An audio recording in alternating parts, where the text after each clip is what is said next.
اللہ نے ہم کو پیدا کیا ہے, اللہ ماں سے 70 گنا زیادہ ہم سے محبت کرتے ہیں. اللہ نے مجھے آپ کو اس دنیا میں بھیجا ہی کامیاب ہونے کے لیے ہے, ناکام ہونے کے لیے نہیں بھیجا. تو اللہ رب العزت پھر خود ہی فرما رہے ہیں آؤ کامیابی کی طرف.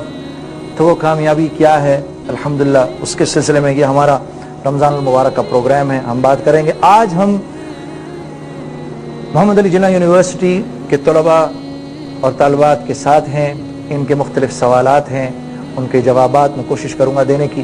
جی, آج کا جو موضوع ہے پروگرام کا وہ حقیقی کامیابی ہے یا کامیابی کی کیا ڈیفینیشن ہے. میرا سوال یہ ہے کہ جو قرآن کے اندر کامیابی بیان کی گئی ہے اس کے بارے میں آپ کی کیا رائے ہے؟ قرآن میں اللہ رب العزت کامیابی فرما رہے ہیں فمن زحزح عن النار وادخل الجنۃ فقد فاز. کامیاب وہ ہے جو جہنم سے بچ کے جنت میں چلا گیا, وہ کامیاب ہے. اب کوئی فلسفی کچھ بھی بولتے رہے, منطقی کچھ بھی منطق جھاڑتے رہے. اللہ رب العزت نے ایک دفعہ حضرت جبرائیل علیہ السلام سے یہ فرمایا کہ جاؤ جا کر میری جنت کو دیکھ کر آؤ. غور سے سننا, حضرت جبرائیل گئے, جنت دیکھی, حیران ہو گئے جنت کو دیکھ کر کہ وہاں کہ یہ جنت ہے. یعنی اس جنت کی ایک گھاس کا ایک ٹکڑا اگر دنیا میں لایا جائے تو ساری دنیا معطر ہو جائے. وہی ٹکڑا سمندر میں ڈال دیا جائے تو سمندر کا کھارا پانی میٹھا ہو جائے. کیا جنت ہوگی وہ. تو جبرائیل نے آ کر کہا اے اللہ یہ کیا تیری جنت ہے, اس جنت میں تو ہر ایک جس کو اس کا پتہ چلے گا ہر ایک اس میں جانے کی کوشش کرے گا. اب اللہ رب العزت نے اسی جنت کو عبادات, اچھے اخلاق, اچھے معاملات, مصیبتوں پر صبر, آنکھوں کی حفاظت, کانوں کی حفاظت, زبان کی حفاظت, ان سب سے گھیرے میں ڈال کے حضرت جبرائیل سے کہا, فرمایا جاؤ اب دوبارہ دیکھ کر آؤ. اب دوبارہ جو گئے تو وہ جو مصائب دیکھے جو نفس پر گراں گزرتے ہیں ان کو دیکھ کر آ کر کہا یا اللہ جنت تو تیری بڑی اچھی ہے پتہ, لیکن مجھے لگتا خطرہ ہی لگتا, پتہ نہیں اس میں کون جائے گا. اب اللہ رب العزت نے فرمایا جاؤ جا کے جہنم دیکھ کر آؤ. اب جو جہنم کو جا کر دیکھا, اس کی ہولناکیوں کو جب دیکھا تو واپس آئے, عرض کی اے اللہ اف اتنی خطرناک جگہ, جب اس کا پتہ چلے گا تو اس میں تو کوئی ایک بھی جانے کی تمنا نہیں کرے گا. اب اللہ رب العزت نے دنیا کی شہوات سے اس کو گھیر دیا, جھوٹ سے گھیر دیا, حرام سے گھیر دیا, ظلم سے گھیر دیا, ناحق لوگوں کو قتل کرنے سے گھیر دیا, بے حیائی سے گھیر دیا. کہ اب جاؤ جا کے دوبارہ دیکھ کر آؤ. اب جو دوبارہ دیکھا جا کر اور جب دیکھا ان شہوات کو, واپس آ کر کہا یا اللہ اب تو میں اسی چکر میں پھنس گیا ہوں ششوپنج میں کہ اب اس سے بچے گا کون. تو ہم دنیا میں جنت ہی کمانے آئے ہیں. آپ کو یاد ہے آپ کے پچھلے پروگرام میں میں نے آپ کے سامنے کچھ صفات آپ کو گنوائی تھیں, کچھ آپ کو صفات گنوائی تھیں. یہ صفات کس لیے تھیں؟ اچھے اخلاق, میٹھا بول, باوضو رہنا, آنکھوں کی حفاظت, کانوں کی حفاظت, دنیا کے مصائب پر سفر, اپنا حق چھوڑ کے دوسرے کو دینے کا جذبہ, اور غصے کو قابو کرنا, تھوڑا ہو زیادہ ہو لوگوں کو دینا, لوگوں کو معاف کرنا, وقت پر نماز کو ادا کرنا, رمضان المبارک کے روزے رکھنا, زکوٰۃ جو دے سکتا ہے وقت پر زکوٰۃ دینا, حج جو کر سکتا ہے اس کا حج کو کرنا, ٹھیک ہے, لوگوں کے ساتھ ملنسار رہنا, میٹھا رہنا.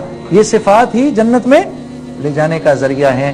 ان صفات کو بنانے کی محنت کرنی ہے. دراصل آپ اپنی ذات پر محنت کرنے کے لیے دنیا میں بھیجے گئے ہیں. آپ کل کلا کو ایک بہت بڑے بزنس مین بن جاتے ہیں, بہت زیادہ آپ کو پیسہ مل جاتا ہے, وہ پیسہ بینکوں میں آپ کے پاس رکھا ہے, آپ بہت بڑا مکان خرید لیتے ہیں.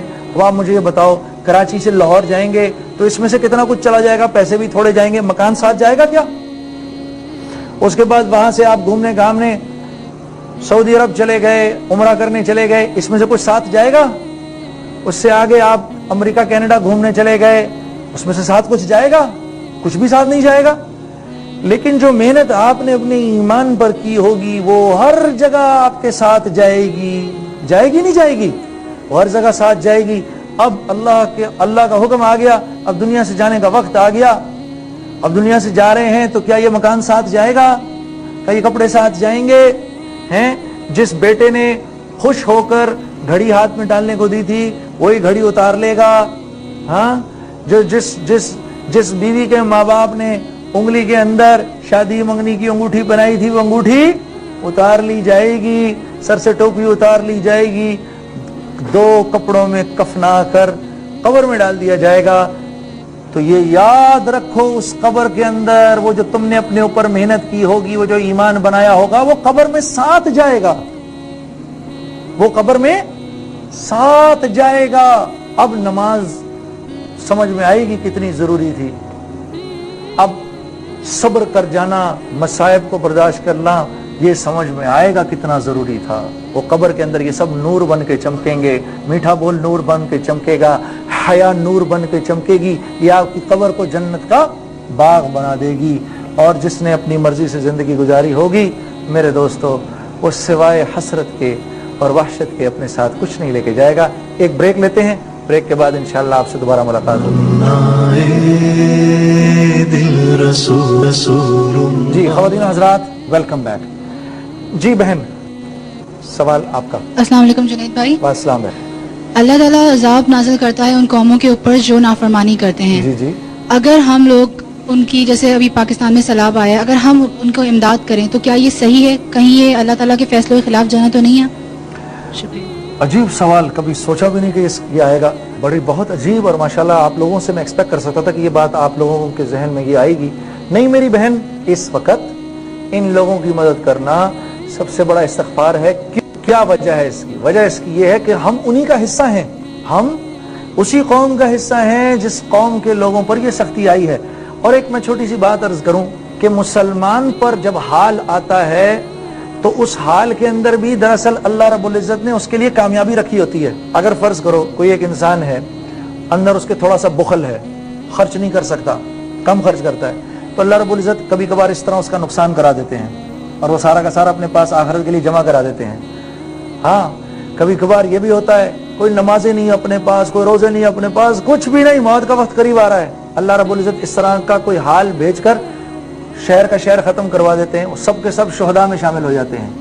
مسلمان کی زندگی میں حال جس بھی قسم کا آئے اس میں اس کے لیے خیر ہی ہے, لیکن ایک بہت بڑی تنبیہ ہے. یہ ایک بہت بڑی تنبیہ ہے میرے آپ کے لیے. دیکھو یہ حال ہم پر آ سکتا تھا نا, لیکن اللہ نے یہ امتحان ان پر بھیجا جو اس امتحان کو برداشت کر سکتے تھے. ہاں تو ان کی وجہ سے ہماری بھی صفائی ہو گئی. لیکن اس وقت کی سب سے بڑی استغفار یہ ہے کہ اس وقت آدمی عمرے پہ نہ جائے, اس وقت آدمی وہ پیسہ ان کو دے دے, آدمی نفلی حج پر نہ جائے اور وہ نفلی حج کا پیسہ اس وقت ان کو دے دے. تو مجھے اللہ کی ذات سے امید ہے ایک نہیں, 2 نہیں, 10 نہیں, ہزاروں حجوں کا ثواب ملے گا, ہزاروں عمروں کا ثواب مل جائے گا انشاءاللہ.